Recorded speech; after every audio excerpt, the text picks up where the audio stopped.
বাচ্চাদেরকে মসজিদে যেতে দিবেন, আমি সব জায়গায় বলি। অনেক মুরব্বীরা আছে বাচ্চাদেরকে মসজিদে ঢুকতে দিতে চায় না, আছে না নাই? বাচ্চা ঢুকাইলে রেগে যায়। রেগে যান কেন? ওর বয়সে তো আপনি মসজিদের দিকে আসার খান নাই, মসজিদের দিকে উল্টায় পরে আসারও তো খান নাই।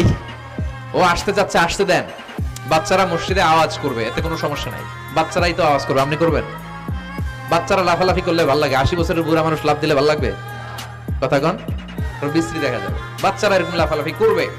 তুরস্কের বিভিন্ন মসজিদের দেয়ালে ফেস্টুনে ব্যানারে লেখা থাকে, নামাজ চলা অবস্থায়, জামাত চলা অবস্থায় যদি পিছনে বাচ্চাদের আওয়াজ চিল্লাফাল্লা শুনতে পাওয়া না যায়, তাহলে ভবিষ্যৎ প্রজন্ম নিয়ে তোমাদের চিন্তায় থাকা উচিত।